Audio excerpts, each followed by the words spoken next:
Weather update naman tayo kasama ang ating weather frontliner na si Alvin Pura. Alvin, titindi pa ba ang init ngayong sa mga susunod na araw? Yes, Jiggy, mas titindi pa ang init ng ating panahon. Gaya nga ng nabanggit natin kahapon, umaatras na yung ating frontal system dito sa extreme northern Luzon. Nawawala na po yung epekto niya sa atin. At yung ating bulto ng hangin ay nanggagaling na dito sa tinatawag nating easterlies.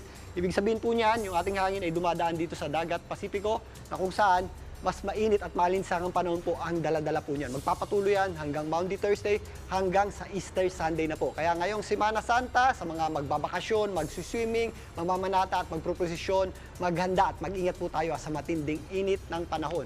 Magbaon at uminom ng sapat na dami ng tubig at umiwas po sa direktang init ng araw. Sa katunayan, ngayong araw na ito, or bukas, meron tayong mga tinatayang heat index na matataas dito po sa malaking bahagi ng Luzon. Posible po yung umabot sa hanggang 42 degrees Celsius dito po sa may area ng Catanduanes, 43 degrees Celsius din po sa may area ng Isabela, ganun din po sa may area ng Puerto Princesa, dyan po sa may Palawan. Naglalaro din sa 42 degrees Celsius yung ating heat index dyan po sa may area ng Mindoro, kasama na po dyan ng Cavite, maging dyan sa may area ng Subic. Sa Visayas, maliwalas sa panahon din ang ating aasahan at napakainit din po sa tanghali. Kung mapapansin nyo, itong mga kulay pula na yan po yung mga general area na meron tayong matataas na heat index. Hanggang 42 degrees Celsius yung ating inaasahang heat index.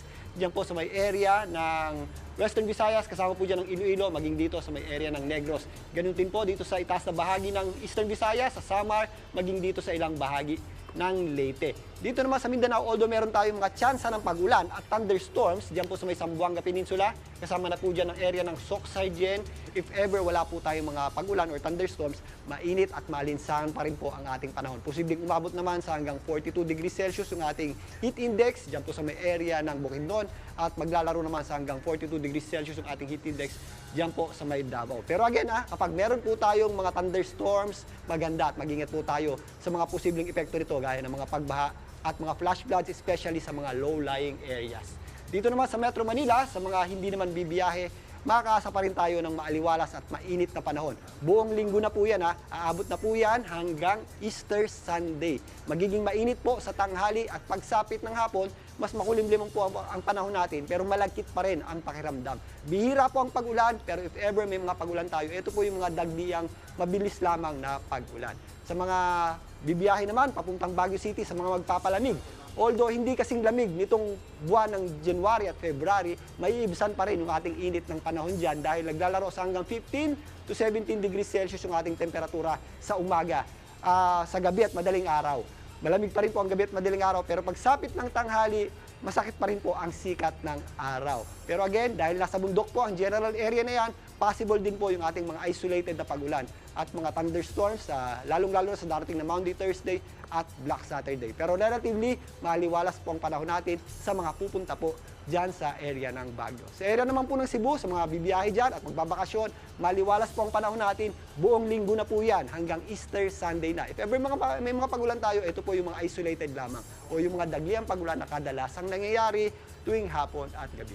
Sa areas naman ng Davao, sa mga mag-spend ng Semana Santa dyan, ng Holy Week dyan, thunderstorms po ang ating aasahan dyan. Again, if ever may mga thunderstorms tayo, biglang buhos po yan ng malakas na pag-ulan. Pero pag wala po tayong pag-ulan, magiging mainit pa rin po sa tanghali.